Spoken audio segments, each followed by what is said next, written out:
You ever wonder how a story can get under your skin and build some real terror in less than a minute? Well, today, we're going to tear apart a tiny little horror film that's all dialogue to see exactly how it works. We're going to see how every single word is part of a trap, not for the character we think, but for us. Okay, so the story kicks off with this line right here. And right off the bat, forget about any Halloween cheer. We are hit with just pure hostility. This isn't just someone saying no candy, it's an aggressive shove, and it immediately makes everything feel tense and super uncomfortable. So the film just completely flips the script on us. It takes this familiar kind of wholesome tradition of trick-or-treating and just injects it with aggression. And just like that, conflict is set up. You've got this grumpy, almost cartoonishly mean homeowner, and on the other side, a silent trick-or-treater who just won't leave. And based on that opening, we think we've got it all figured out, right? The homeowner is obviously the bad guy, using their power as a grown-up to bully what looks like a totally helpless kid. Our sympathy, naturally, goes straight to the quiet little figure on the porch.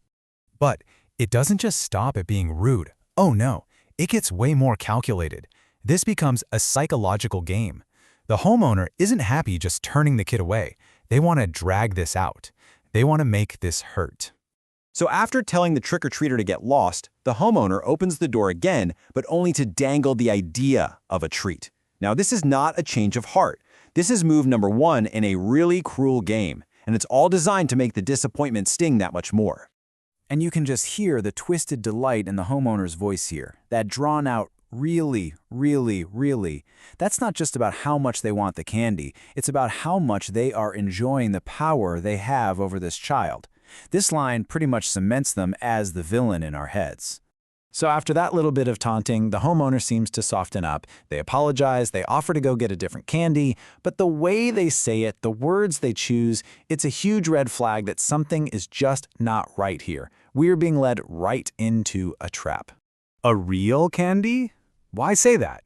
The emphasis on that word is just so weird and unsettling. It kind of implies the other candy wasn't real, or maybe that this one is special in some sinister way. And it tastes really delicious, feels less like a kind gesture and more like a twisted sales pitch for something awful. And just when you think it's finally, mercifully over, the homeowner just can't help themselves. They have to get in one last jab, calling the kid a loser. At this point, the homeowner thinks they've won. They've tormented the kid, handed off some weird treat, and insulted them for good measure. They feel like they are in total control. But it's at that exact moment, when the homeowner feels most powerful, that the entire story gets violently flipped completely upside down. The silent trick-or-treater, the character we were so sure was the victim, finally speaks. Or, well, sings. And that song changes absolutely everything. And this is the question the film just throws in our faces in its final seconds. Everything we assumed, all the sympathy we felt, it's all suddenly in doubt. You get this chilling realization that we've been watching the wrong monster the entire time. And with just these two simple lines, in this creepy sing-song voice, the trick-or-treater reveals what they really are. That costume? It's not a costume. The silence? That wasn't fear. It was patience. This isn't a kid looking for candy. It's a predator hunting for a meal.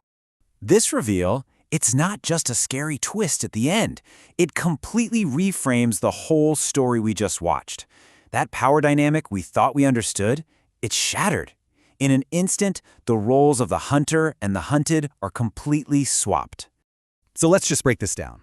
The homeowner, who acted like the predator, setting a little trap with their special candy, was actually the prey the whole time. And the trick-or-treater, the one who looked like the perfect victim, was actually the true hunter, just patiently waiting for the right moment to strike. And this really gets to the core of what this little film is about. The idea that the real monster isn't always the loud one, the one who's baring its teeth. Sometimes, the most dangerous thing in the room is the one that's been quiet the whole time, hiding right there in plain sight.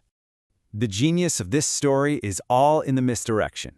The homeowner is such an obvious villain that they become a smokescreen. We're so focused on them that we completely miss the much bigger silent threat right on the doorstep. And that special candy? Yeah, that was probably bait. Not for the trick-or-treater, but to get the homeowner to open their door one last time. And in the end, that's the really unsettling thought this tiny story leaves you with. On a night when everyone is wearing a costume, the film asks a question that just kind of hangs in the air long after it's over. How can you ever be sure which masks are going to come off?